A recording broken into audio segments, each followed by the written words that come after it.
Arratsaldeon eta ongi etorria gure lehenbiziko webinarrera. Digi hitzaldiak ibilbide honetan, lehenbiziko webinarra antolatu dugun lehenbiziko webinar honetan, Discomp Eduri buruz hitz egingo dugu. Digitalizazioa erronka da hezkuntza sistemarako. Baina baita aukera ikasleek etorkizunean izango dituzten erronkei aurre egiteko.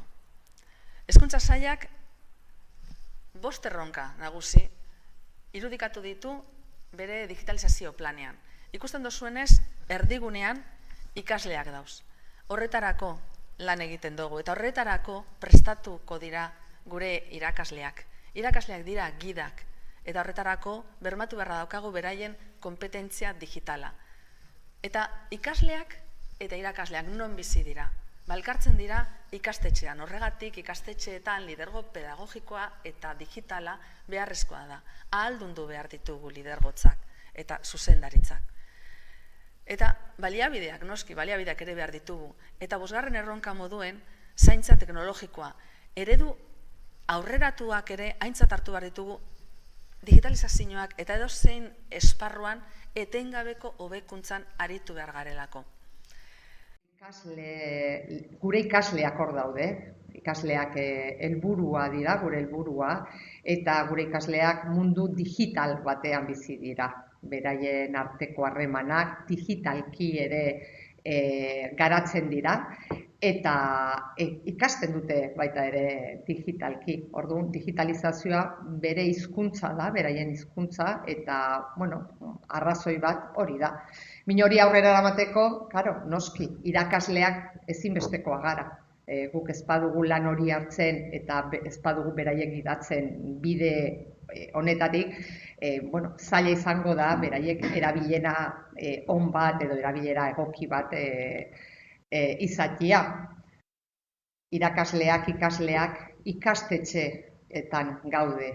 Gure ekosistema ikastetxea da, eta ikastetxeetan lan egiten ari gara eta lan hori garatu behar dugu, lan digitala, kompetentzia digitala gure ikastetxean, etxetan garatu behar da. Horretarako behar ditugu azpiegiturak. Eta oso kontziente gara, azpiegiturak ezinbestekoak direla, baina baita ere komentatu nahi dizuegu, aurreratu nahi dizuegu, gaurko webinarra ez dago zentratuta azpiegituretan. Gailuak alde batera utzi nahi ditugu, badakigu, erronka potente bat dugula horrekin, gailuekin iristen ari dira ikastetxetara, arazoak sortzen ari dira horrekin lotuta, eta horiek konpondu behar ditugu, bino gure gaurko webinarra zentratuta egongo da pedagogia, eta gailuak nola erabili, erabilera pedagogiko horretan garatuko dugu gaurko horren inguruan garatuko dugu gaurko saioa. Eta horretarako ere badakigu eredu batzuk, eredu aurreratuak daudela, eta saiatuko gara ere momentu batean horren inguruan hitz egiten gaur ez, baina badakizue eta gero azalduko dizuegu gure ibilbidea nahiko luzea izango dela, urte osoko ibilbidea izango dela, irekia, zuek sartu ahalko zaten nahi duzuenean, eta zuen erritmora egingo duzuen, baina gero arrate etorriko da ongi azaltzera nola eta zer egin behar dugu. Zergatik eta zertarako, eta hauek dira, edo hauek gara, agenteak, honetan lan egiten ari gareno, eta ekosistema honetan, irudi hau, lotura hauek, nahiko esanguratsuak dira.